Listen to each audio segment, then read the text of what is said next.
गुरुर्ब्रह्मा गुरुर्विष्णुः गुरुर्देवो महेश्वर गुरुः साक्षात् परब्रह्म तस्मै श्री गुरुवे नमः।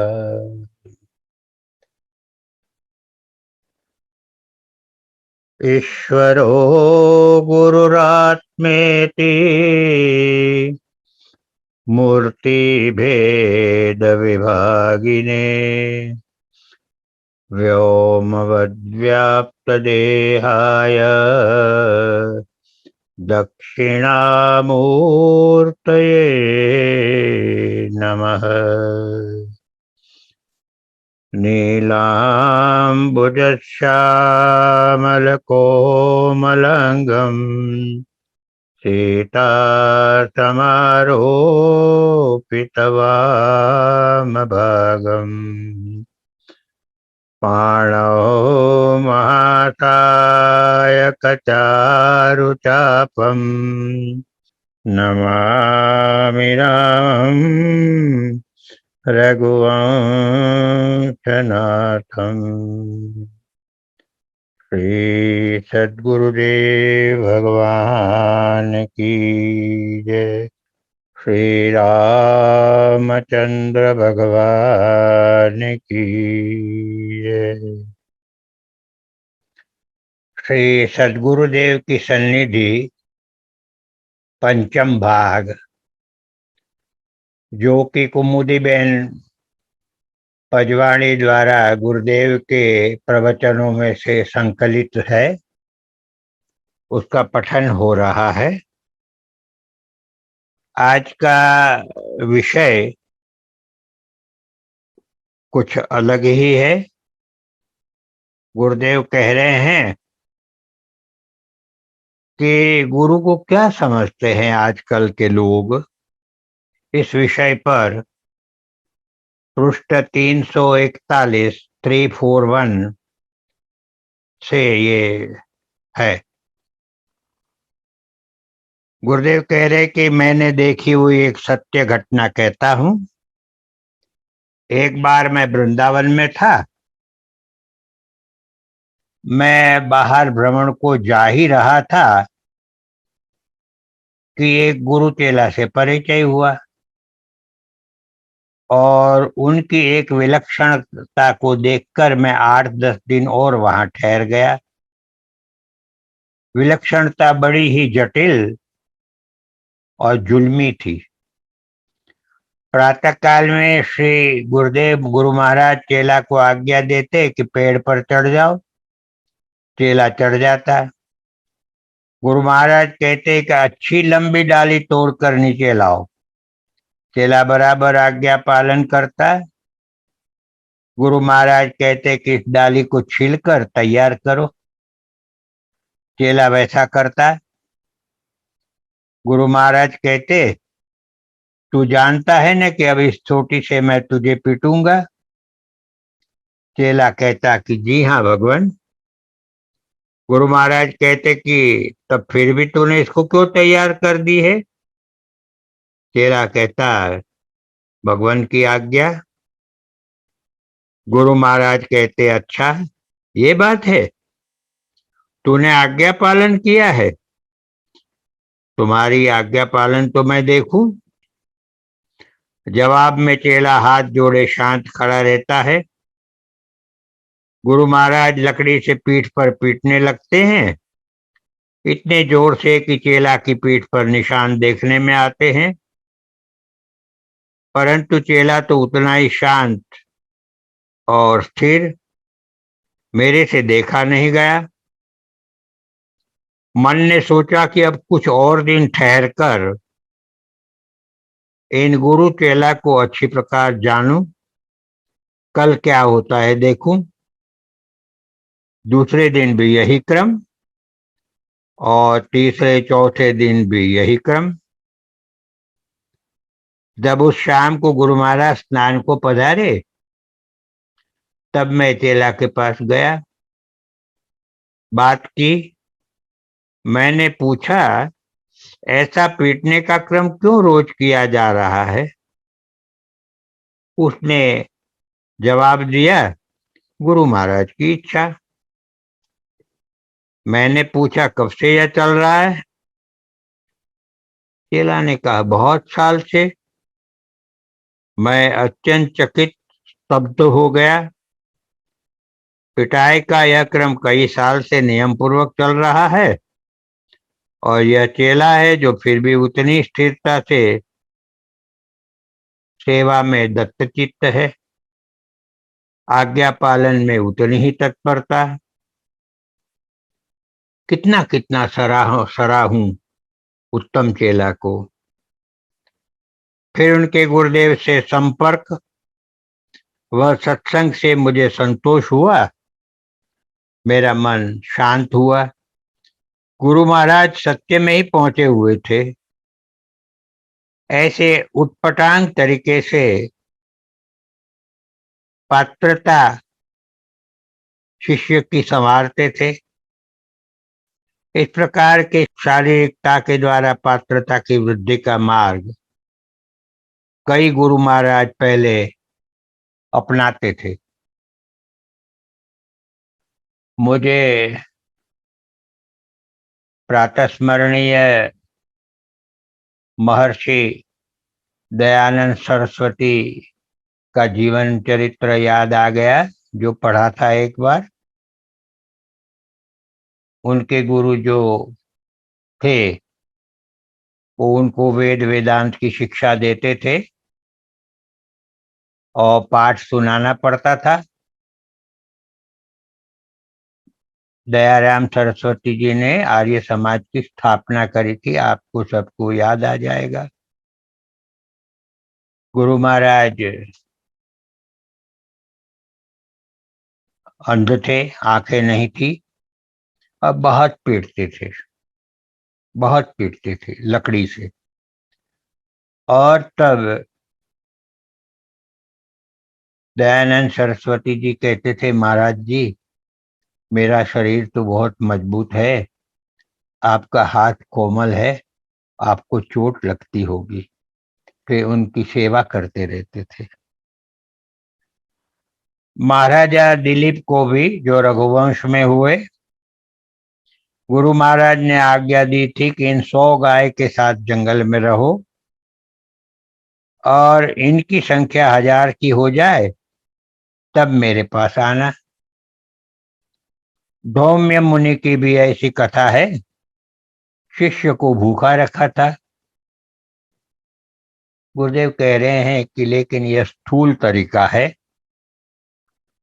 आजकल के देश काल में ऐसा उपाय कोई गुरु नहीं अपनाएंगे। आज्ञा पालन की ऐसी क्षमता भी किसी में नहीं है। आज बुद्धिवाद, तर्कवाद का प्रचार है। स्थूल भोगों में रत और स्वार्थ वृत्ति से लोगों में अहम की अधिकता है, रज व तम की प्रबलता है। सहन करने की, उदारता रखने की या त्याग करने की क्षमता न होने के कारण इनको सुनते ही नाक सिकुड़ते हैं, तर्क करते हैं। मान अपमान गौरव को भी सीमित कर दिया है। छोटी छोटी बातों पर कहने योग्य व्यक्तियों की बातें पर भी अपमान माना जाता है। माता पिता कुछ कहते हैं तो पुत्र को अपमान लगता है, पुत्र वधू को अपना गौरव भंग लगता है। कितनी छोटी छोटी क्रिया व बातें पर इतना भारी मन दुख और झगड़ा किए जाते हैं कि क्या बताऊं। अहम का पसारा बढ़ रहा है। यहाँ भी छोटी छोटी बातों पर अपमान मान लेते हैं।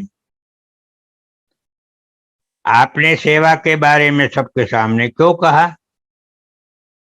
हमको एकांत में डांट लो, चाहे इतना पीट लो, वह हमें मंजूर है, लेकिन किसी के भी सामने हमारा अपमान मत करो। ऐसा ऐसा मैं चुपचाप सुन लेता हूँ। हंसी आती है कि ऐसे को कहना भी क्या और किस तरह समझाना। गुरु को क्या समझते हैं ये लोग। अपने सामने बैठे हुए श्रोतागण, जिसमें अधिकतर गुरुदेव के शिष्य थे और कुछ लोग बराबर सेवा में रहते थे, उनको गुरुदेव कहते हैं, गुरु को क्या समझते हैं ये लोग। आध्यात्मिक उन्नति को क्या समझते हैं। भजन किसको समझते हैं। सेवा व प्रेम को भी क्या समझ रहे हैं। भगवान सबका कल्याण करे। मैं तो समझ गया हूं कि मैं किसी का गुरु नहीं हूं, सबका शिष्य हूं। पूजा सेवा जो कुछ भी होती है अपनी अपनी तुष्टि के लिए होती है। मैं खूब समझता हूं, पर चलाता हूं। इससे भी कभी ये समझदारी आ ही जाएगी। ये न केन प्रकार से भी इस तरफ सबका झुकाव है तो है यही संतोष। इसी के लिए मैं सब कुछ चला लेता हूँ। गुरुदेव कह रहे हैं कि मुझे तो समष्टि रसोड़े की याद रहती है दिन रात, और कुछ मैं सोचता ही नहीं। हमारे मेहमान कम नहीं होने चाहिए। चिंता इसी बात की रखता हूँ कि मेहमान प्रसन्नता से भोजन पाकर तृप्त होकर राजी खुशी से अपने यहाँ से पधारे। अब कल मेहमानों को हलवा पूरी खिलाएंगे। घर पर मेहमान आते तब हम कितना ध्यान देकर उत्तम प्रकार से उत्तम भोजन तैयार करते हैं, उसी तरह कल मेहमानों के लिए उत्तम भोजन तैयार करेंगे। फिर पंगत में आदर पूर्वक बैठाकर प्रेम से खूब पवाएंगे। विदा देते वक्त हाथ जोड़कर प्रार्थना करेंगे कि रोज हमारे यहाँ पधार कर हमें सेवा का ये दुर्लभ मौका दे। आप लोगों की यही उत्तम सेवा है, इसी के लिए मैं सब कुछ चला लेता हूँ। जीव मात्र को इस तरह भक्ति के अभिमुख होने का संस्कार प्राप्त होता है। इसी प्रकार वे परमार्थ लक्ष्य बनता है। इसीलिए मुझे सब कुछ सहने में खूब प्रसन्नता है। हर हालत में मन प्रसन्न है। देखो, आज मैं अभी स्वस्थ हूँ, शरीर में विशेष तकलीफ नहीं। तो अब मैं पूजा वालों से, जो भक्त लोग पूजा करते उनको इंगित करके गुरुदेव कहते हैं निपट लूं। चंदन बहन को कहा, चंदन पूजा वालों को बुला लो, सबको कह आओ, कोई बाकी ना रहे। समष्टि रसोड़े में, गुजराती रसोड़े में, संत रसोड़े में, डॉक्टर रसोड़े में, कोठार में, ऑपरेशन हॉल में, सब वार्ड में और सबके उतारे पर जाकर सबको बुला लो। पूजा वालों को भी बहुत दुख हो गया है। कहते हैं कि आप तो सभा में पूजा के ऊपर बोलते हैं, हमें अपमान लगता है। हमको एकांत में कहना, परंतु सबके सामने कुछ नहीं कहो। और कहते हैं कि आपकी तबीयत अच्छी होती है तब तो आप सभा में विराजते रहते हैं, बोलते हैं, काम करते हैं, फिर भी स्वास्थ्य नहीं बिगड़ता। पूजा के लिए आपको समय देना नहीं है, इसीलिए तब तबीयत बिगाड़ते हैं आप। मुझे आश्चर्य होता है कि किसी को भी संतोष नहीं होता है, तो मेरे ये 24 घंटे जाते हैं किस में। मैं और तो कुछ करता नहीं हूँ, और 1 मिनट को भी मैं अकेला तो होता नहीं हूँ। हमारे यहाँ 2 मिनट वालों की भी वेटिंग लिस्ट हमेशा 24 घंटे रहती है। ये 2 मिनट मेरी तुम्हारी 2 मिनट नहीं रहती, देवताओं की 2 मिनट होती है। और फिर भी बात तो खड़ी रह ही जाती है। भक्त लोग 2 मिनट का समय मांगकर काफी समय तक बातें करते रहते थे, चर्चा करते थे। तो उस विषय में गुरुदेव ने ये कहा, जब अकेला रहने को मन चाहता है तब शौचालय चला जाता हूँ, कभी कमरे में ही कमोड रखवाता हूँ, फिर 10-15 मिनट निर्द्वंद रहता हूँ। कभी दिन में कई बार ऐसा करता हूँ। भोजन के विषय में चर्चा का विषय बदला। 23/11/64 को श्री डॉलर भाई बूच, श्री गुलाब भाई मंकोड़ी, दोनों रिटायर्ड आईएएस ऑफिसर है, श्री सौभाग्य चंद भाई राजदेव, श्री देवकरण भाई अभी रात्रि को 8 बजे मोटरों से आए, श्री गुरुदेव को प्रणाम किए। श्री गुरुदेव ने कहा, आ गए सब, दीर्घायुष हो, सब कुशल है? अरे कृष्णा को बुला दो। कृष्णा बहन के आने पर कहा, इनके ठहरने का प्रबंध कहाँ रखा है बेटा? कृष्णा बहन ने कहा, जी डाक बंगले में रखा है। श्री गुरुदेव ने कहा, तब तो अच्छा है। इनको जानकी कुंड में मन माने तो वहां भी सब सुविधा होगी, जहां इनका मन माने। मेहमानों को चाय नाश्ता भोजन स्नान आदि करके कहा कि आराम कीजिए, कल सुबह बैठेंगे। आज श्री गुरुदेव का स्वास्थ्य नरम है, श्वास की तकलीफ ज्यादा है, छाती में दर्द भी है, गर्म जल की थैली का सेंक हो रहा है, अंगीठी भी पास में जल रही है। तकिए पर औंधा मत्था टिकाकर श्री गुरुदेव विराजे हैं। सब शांतिपूर्वक बैठे थे।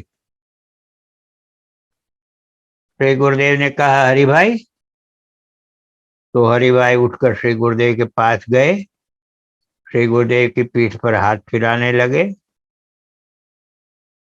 श्री गुरुदेव ने हरि भाई के हाथ अपने हाथ में लेकर कहा कि आप तो यहाँ पास में ही बैठिए, तो हमारी बातचीत होती रहे। मन बातचीत में लग जाएगा तो यह श्वास भी भग जाएगी। देखो तो हरि भाई, मैं कितना मूर्ख हूं।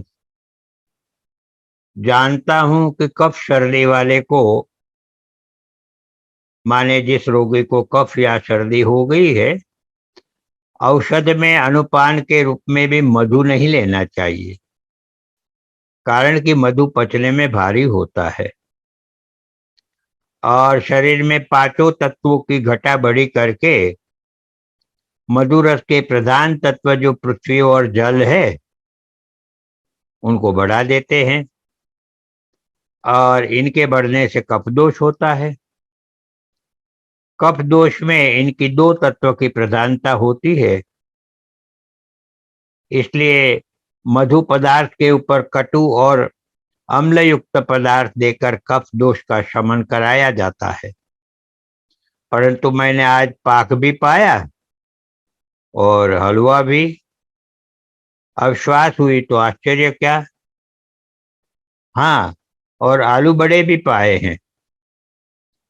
हरि भाई सुनो तो, आयुर्वेद में कितनी सूक्ष्माति सूक्ष्म जानकारी भरी है।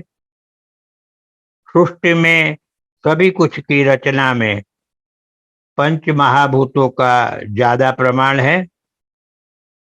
हमारा शरीर भी इन्हीं पंचभूतों के तत्वों का ही समूह है। साहित्य के नवरस है और भोजन के छह रस। मधुर रस में पृथ्वी व जल,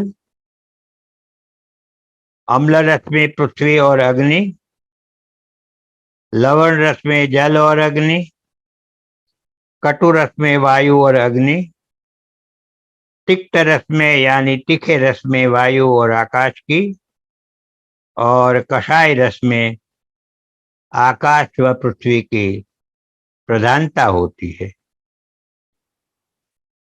इस प्रकार छह रसों में पंच तत्वों की प्रधानता है। हमारे पंच भौतिक शरीर की शक्ति के ह्रास व किसी तत्व की विशेष त्रुटि की पूर्ति भोजन के द्वारा होती है। शरीर की आवश्यकता के अनुरूप का भोजन नहीं लेने से रोग की वृद्धि होती है। शरीर को आवश्यक पंच तत्वों के कम ज्यादा प्रमाण की पूर्ति छह रसों के विवेकपूर्ण उपयोग से करनी चाहिए। शरीर के कौन तत्व में घटा बढ़ी है, इनका ज्ञान हमको शरीर के वात पित्त कफ दोष की अभिव्यक्ति से होता है। ये तीनों दोष शरीर के पंच तत्वों के प्रमाण बताते हैं। आकाश और वायु तत्व की प्रधानता हो तो वात दोष, अग्नि की प्रधानता से पित्त दोष और जल और पृथ्वी की प्रधानता से कफ दोष होता है। जिस रस की प्रधानता वाला भोजन किया जाएगा उसी रस के प्रधान तत्व हमारे शरीर के तत्वों में घटा बढ़ी कर देते हैं और उसी के अनुरूप शरीर के तीन दोष में कमी या वृद्धि होगी। पदार्थों के पंच तत्वों की जानकारी आयुर्वेद देता है, योग शास्त्र भी देता है। योग साधकों के लिए क्या क्या खाना, क्या क्या नहीं खाना, कितना किस प्रकार खाना इत्यादि की पूरी जानकारी में आयुर्वेद और योग शास्त्र में कोई अंतर नहीं है। बलवंत भाई ने पूछा, मिष्टान के पाचन के लिए व गुण प्राप्त करने के लिए साथ में और क्या पाना चाहिए? श्री गुरुदेव ने कहा, पृथ्वी तत्व के कारण मिष्ट भोजन से पुष्टि का लाभ मिलता है और अग्नि तत्व के कारण जठराग्नि के बल की वृद्धि होने पर पाचन होता है। मिष्ट भोजन के साथ में आम्ल रस युक्त पदार्थ पाना चाहिए। आम्ल रस में पृथ्वी और अग्नि तत्व प्रधान होते हैं। खटाई में सिर्फ आंवला का उपयोग करना चाहिए। आंवला में लवण रस के सिवाय और सब पांचों रस है, अर्थात पांचों तत्व है, इसीलिए वह रसायन है और भोजन में उसका उपयोग नित्य प्रति होना चाहिए। प्रश्न पूछा गया कि सादा चालू नमक में और सेंधा नमक में क्या अंतर है? गुरुदेव ने कहा, इनमें स्वाद का अंतर है, जो है वह सूक्ष्म होने के कारण सब किसी को मालूम नहीं पड़ता। गुण व परिमाण के अंतर पर कोई प्रयोग करे तो मालूम पड़ेगा कि सब प्रकार के नमक शुक्र धातु को क्षीण करते हैं, जबकि सेंधा नमक ही एकमात्र नमक है जो शुक्र धातु की वृद्धि पुष्टि करता है। सेंधा नमक हल्का, पाचक, सूक्ष्म, वृष्य, त्रिदोषनाशक व शीतल है और नेत्र ज्योति के लिए पुष्टिदाता है। भोजन का आरंभ सेंधा नमक वाले अदरक से करना चाहिए। मैं गल्प सुनाता हूं, किसी प्रकार बात करनी है ना, इसीलिए। अक्सर गुरुदेव उनके प्रवचन निरस्त न हो जाए या कोई और विशेष कारण से कोई विनोदी कथा कहते थे और आगे बात भी करनी होती है, इस कारण भी जो जैसा बता रहे हैं। मैं गल्प सुनाता हूं, किसी प्रकार बात करनी है, इसलिए। एक पंडित ने पुरुषार्थ से संजीवनी विद्या सिद्ध कर ली, परंतु उसमें सूक्ष्म बुद्धि नहीं थी। एक बार वह अपने मित्र के साथ गांव के बाहर जंगल में घूमने गया। वहां एक हड्डी देखने में आई तो पंडित ने कहा, इस हड्डी पर संजीवनी विद्या के प्रयोग करके इस प्राणी को पुनः जीवित करूंगा। मित्र विवेकी बुद्धिशाली था। उन्होंने बहुत समझाया कि प्राणी को जीवित करने में हमें क्या फायदा, निरर्थक विद्या क्यों आजमाते हो। पंडित जी नहीं माने और लगे मंत्र बोलने। मित्र ने कहा कि भाई 2 मिनट ठहर जाओ और एक बात मेरी मानो।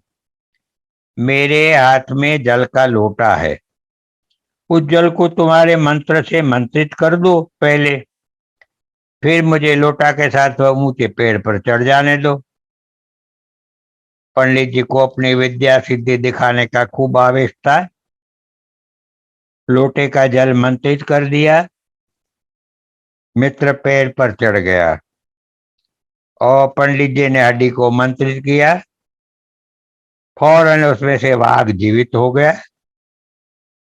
और पंडित जी को खा गया और जंगल के भीतर चला गया। तब मित्र पेड़ पर से नीचे उतर आया। लोटा के मंत्रित जल पंडित जी की हड्डी पर डालकर पंडित जी को पुनर्जीवित किया। पंडित जी शर्मा गए और कुछ विवेक बुद्धि जागृत हुई। एक और रमूज की गल्प कहूं। एक बैलगाड़ी वाला जा रहा था। रास्ते में परिचित मियाँ जी मिले। उन्होंने कहा कि गाड़ा में मुझे बैठने दो। गाड़ा वाले ने कहा, आ जाओ बैठो, परंतु एक बात ध्यान में रखना कि बैल उतराई ढाल पर जोर से दौड़ते हैं और अभी उतराई आ रही है, तो भाई गाड़े का नाड़ा जो है उसको मजबूत पकड़ कर बैठना, नहीं तो औंधे मुंह गिर पड़ोगे। मियाँ जी ने कहा कि मैंने नाड़ा बराबर पकड़ रखा है, तुम चिंता मत करो। फिर भी जब उतराई आई तब मियाँ जी गिर पड़े, हाथ पैर पर चोट लग गई, या अल्लाह या खुदा करने लगे। गाड़े वाले ने पूछा, क्यों साहब, नाड़ा को नहीं पकड़ा था क्या? मियाँ जी गुस्से होकर बोले, तू ही देख ले, अब भी तो मैंने नाड़ा छोड़ा नहीं है। गाड़ा वाला ने देखा और समझा कर बोले कि अरे मूर्ख मियाँ, तुमने तो तुम्हारे पजामे के नाड़े को पकड़ रखा है। इतना तो सोचना था कि जब पजामे को पकड़ रखा, इतना तो सोचते कि जब गाड़ा को नहीं परंतु पजामे का नाड़ा पकड़ बैठे हो तो फिर तुम्हारा गाड़ा के साथ क्या संबंध रहेगा, और फिर तब गिर पड़े। इसमें आश्चर्य क्या। विवेक सूक्ष्मता आदि न होने के कारण हम भी उपदेश के भावार्थ को न ग्रहण करके अपनी नासमझ जीत को पकड़ बैठे हैं। तब दुख व कष्ट जोर करते हैं। आईएएस ऑफिसर थे डॉलर भाई और मकोड़ी साहब। तो गुरुदेव ने आगे बात चलाते हुए कहा, ये 24/11/64 की बात है। डॉलर भाई माकड़ से बात करते श्री गुरुदेव ने कहा, शिक्षा पद्धति में अत्यंत परिवर्तन करने की आवश्यकता है। आज बुनियादी गुणों की और दुर्लक्ष्य है। सिर्फ परीक्षा में येन केन प्रकारेण पास हो जाना चाहिए और डिग्री का कागज मिल जाता है, तब फिर अच्छी नौकरी या काम धंधे मिलते हैं ना। लड़कियों को भी अच्छे पैसे वाले वर मिले, यही लक्ष्य होता है। हमारे यहाँ डॉक्टर, इंजीनियर, वैज्ञानिक, व्यवसायिक अच्छे स्तर के तैयार होते हैं, परंतु विदेशों में अपनी बुद्धि शक्ति, कार्य शक्ति का उपयोग करते हैं। भारत में उनका उचित मूल्यांकन नहीं होता है और उन बुद्धिजीवी वर्ग की ऐष्णाएं, स्वार्थ बढ़ गया है। विदेशों में ज्यादा धन मिलता है और धन को लेकर विदेशों की भौतिक सुख सामग्रियां प्राप्त होती है। स्वार्थ स्वयं एक मूल्य बन गया है। स्वार्थ स्वयं एक मूल्य भी बन जाता है। बड़े से बड़े लोग नीति को छोड़कर पैसे को पकड़ते हैं, ईमानदारी त्याग कर सत्ता को पकड़ते हैं।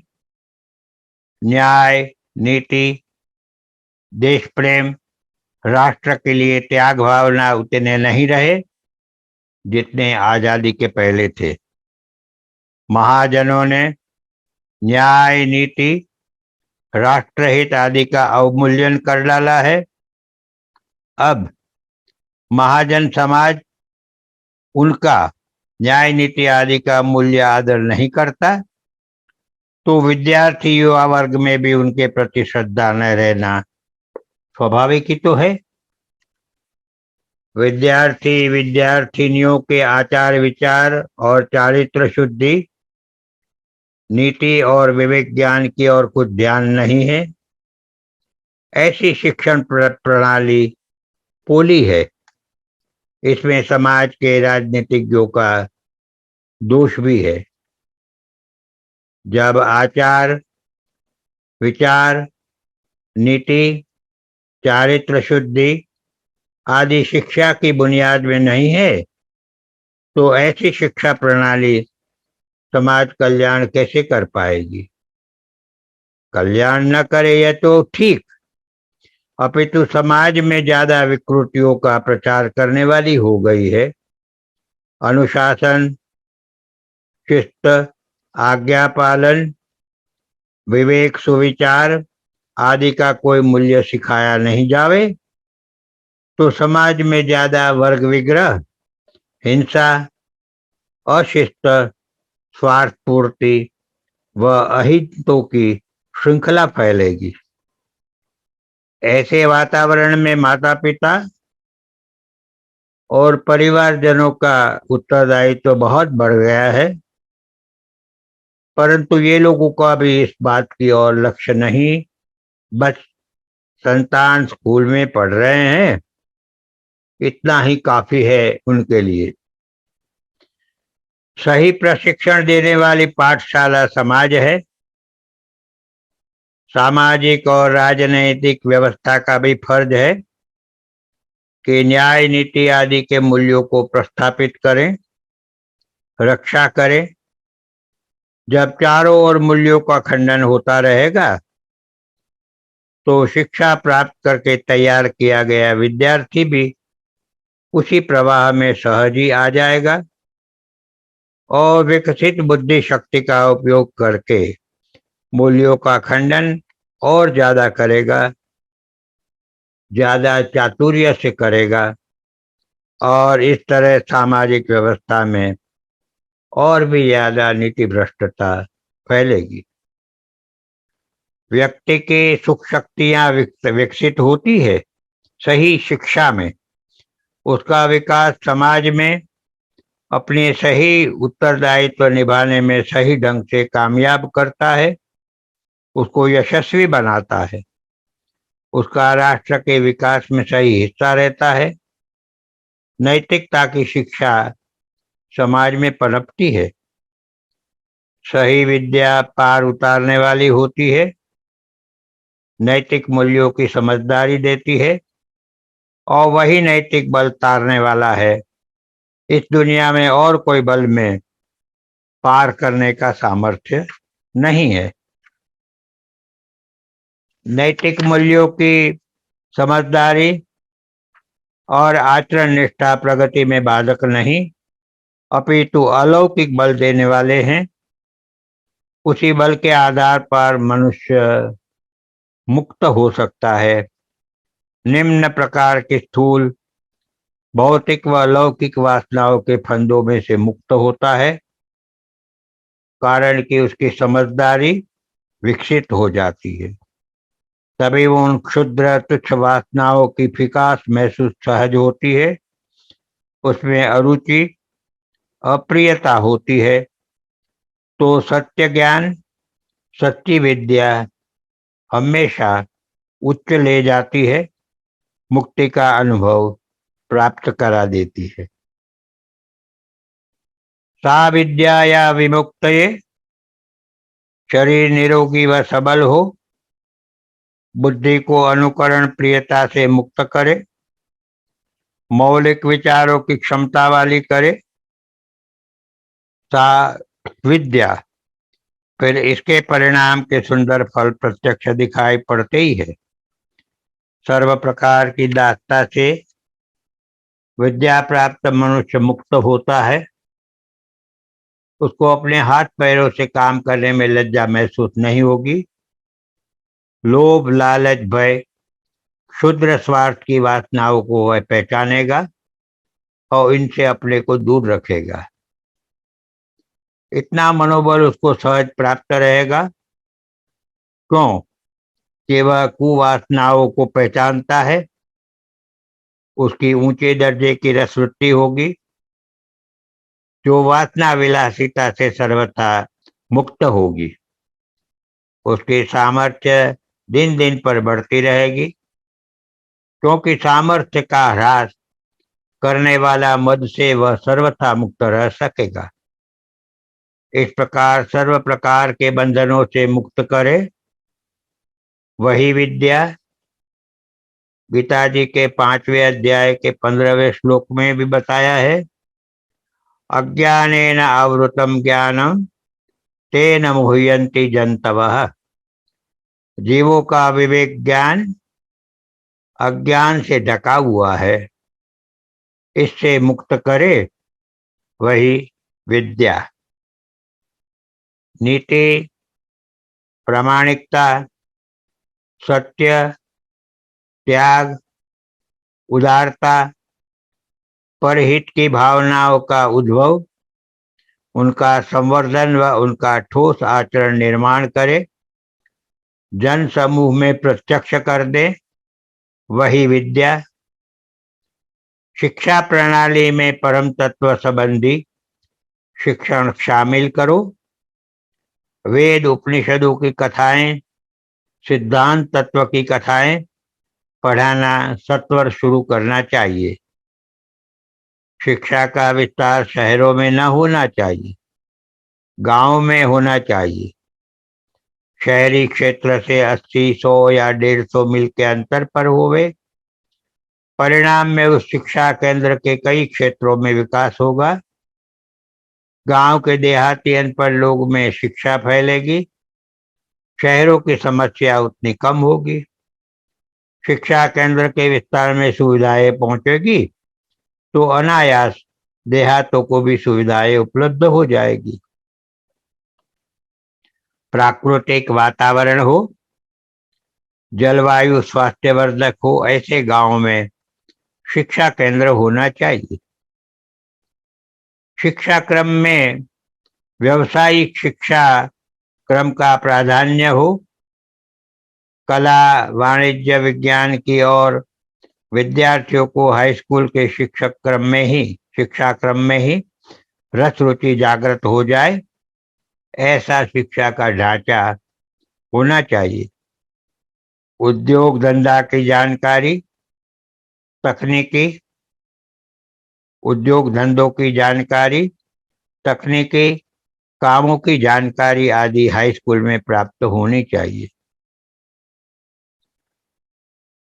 आगे गुरुदेव बता रहे हैं, अशुभ का त्याग नहीं और शुभ का ग्रहण नहीं, तो दुख की निवृत्ति कहाँ से हो? ज्ञान, संपत्ति, सुख प्रत्येक मनुष्य को प्राप्त हो सकते हैं। स्वकल्पित सीमाएं, जैसे कि मैं वह कार्य नहीं कर सकूंगा और वह कर सकूंगा, इस प्रकार की स्वयं के लिए सीमित धारणाएं मनुष्य का जीवन निष्फल बना देती है। जब तक कार्य को सफलतापूर्वक सांगोपांग पूर्ण करने की तुम्हारी शक्ति में तुम स्वतः श्रद्धा नहीं रखोगे, तब तक तुमसे एक भी कार्य पूर्ण होने वाला नहीं है। जीवन में सफलता तब तक मिलने वाली नहीं है।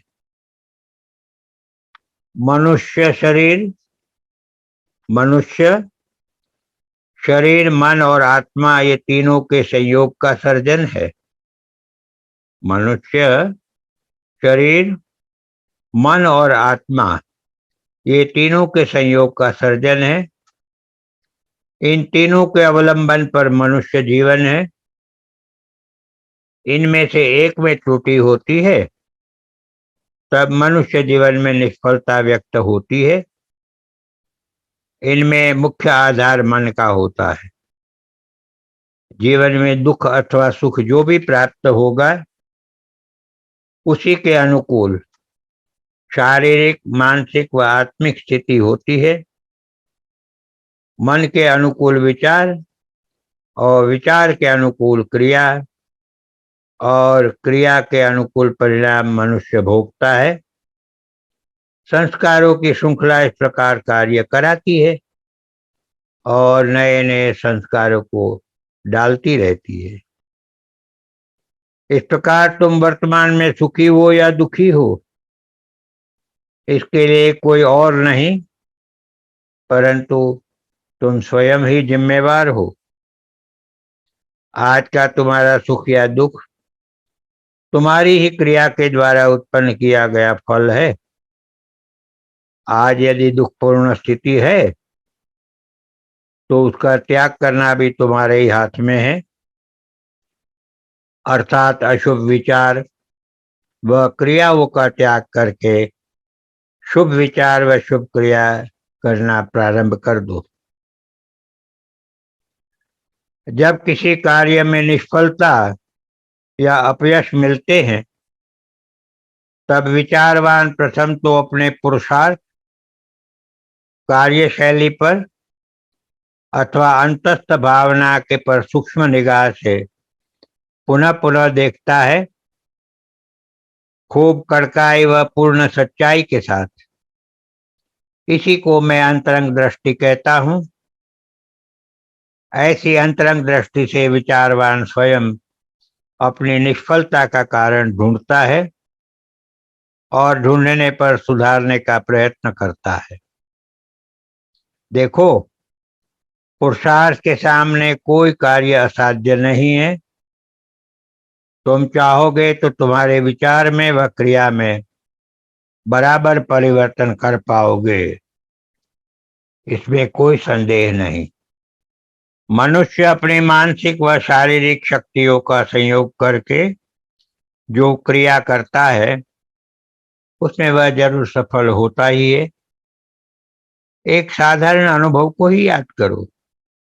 एक शीशी बोतल में से दूसरी में प्रवाही डालते समय निर्भीकता से व विश्वास से डाल दोगे तो प्रवाही गिरेगा नहीं, परंतु डालते समय संशय हो गया कि गिरेगा तो फिर समझ लो कि प्रवाही निश्चित गिरेगा। सर्व दुखों का अंत लाने का एक ही इलाज है।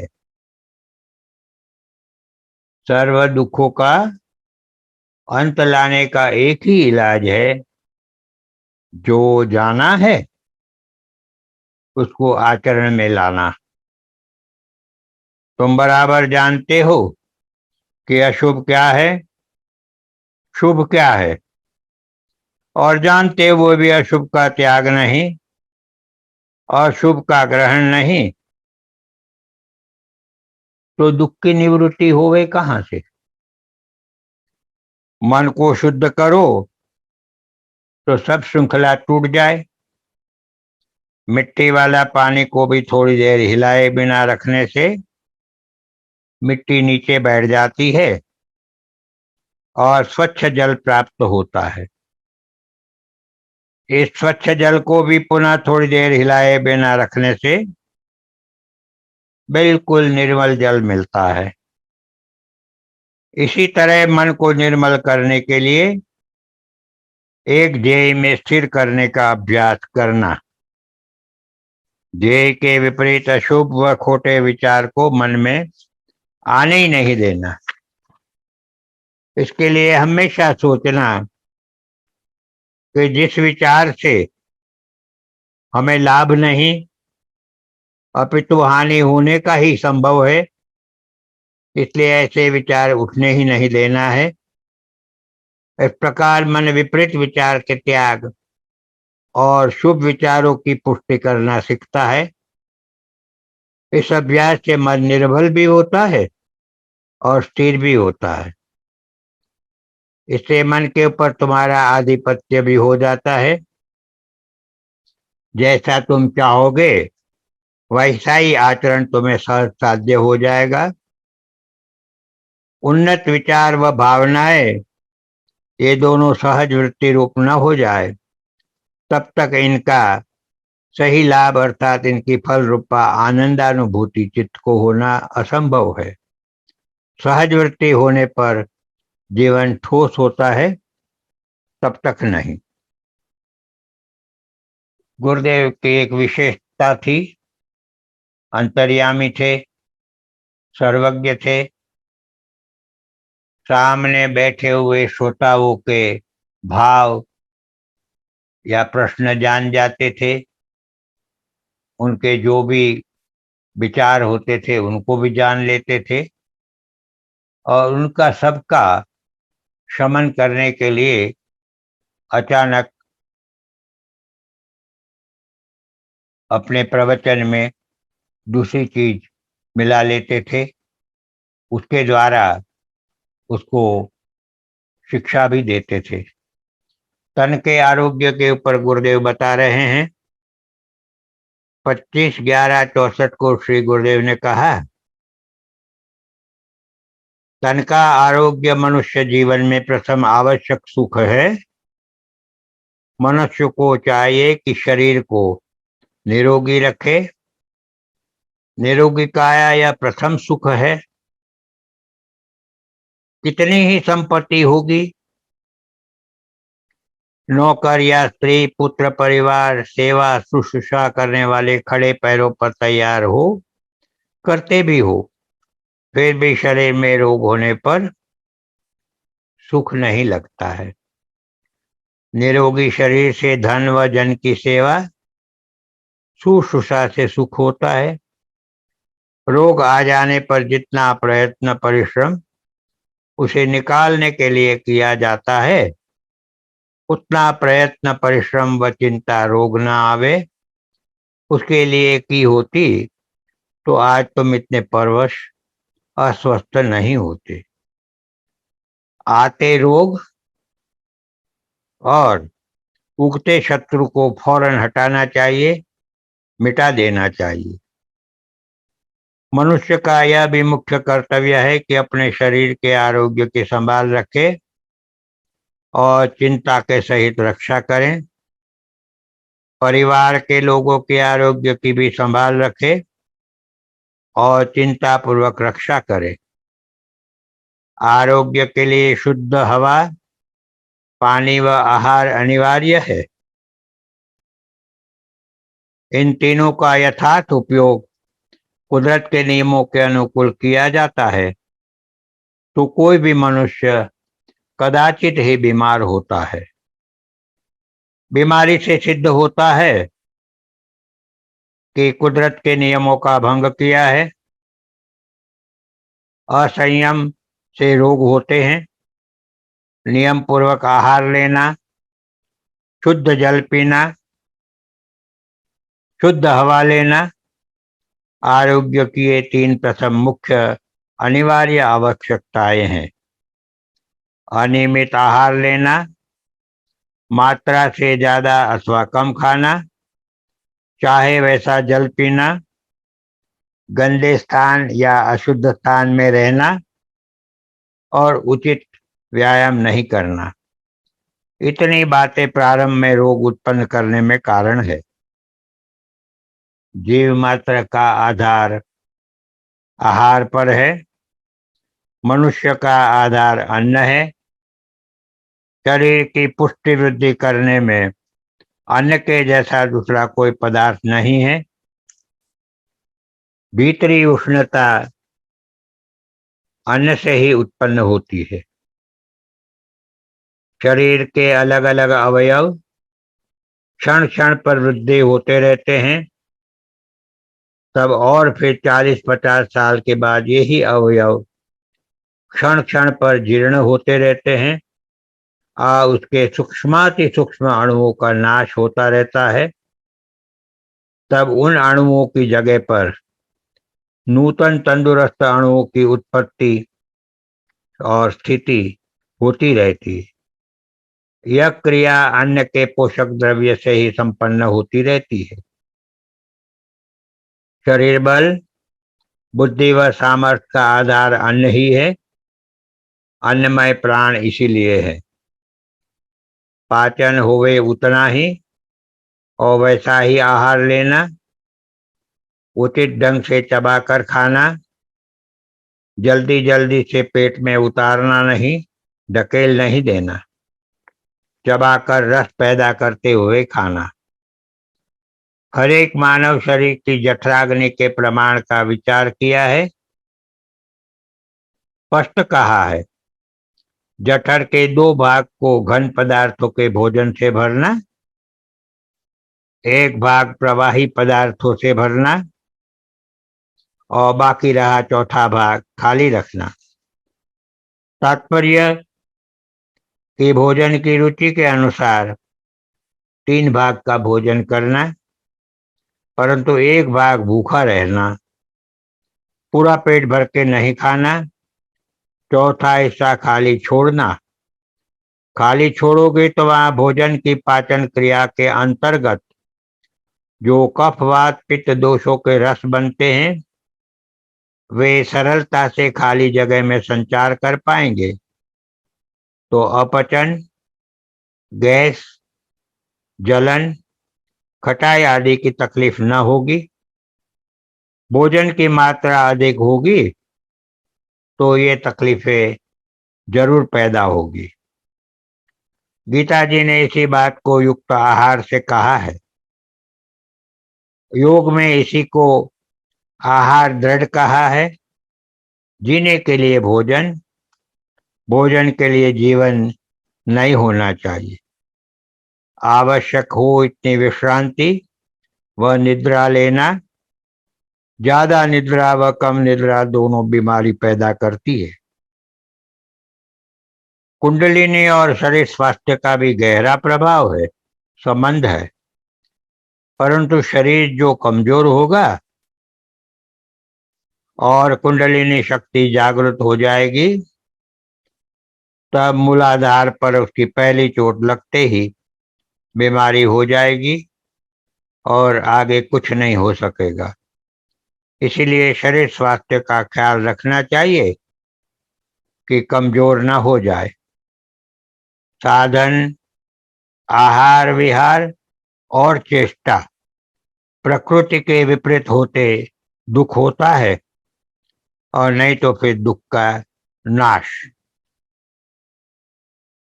समय की मर्यादा पूरी हो रही है तो गुरुदेव की अमृतमय वाणी का जो प्रवाह चल रहा है उसको थोड़ी देर के लिए हम विश्राम देते हैं। अगले सत्र में फिर आगे का पठन शुरू होगा। विषय भी आजकल के गुरुओं के बारे में है। उसके ऊपर हम कल गुरुदेव के विचार देखेंगे। तब तक के लिए सभी भक्तगण आज्ञा दे। कल फिर मिलेंगे। इस वक्त जैसा समय चल रहा है, सबके निरोग होने की कामना, स्वस्थ रहने की कामना सबने करनी चाहिए, जो हम भी कर रहे हैं। सर्वे भवन्तु सुखिनः, सर्वे सन्तु निरामयाः, सर्वे भद्राणि पश्यन्तु, मा कश्चित् दुःखमाप्नुयात्। ओम शांति शांति शांति।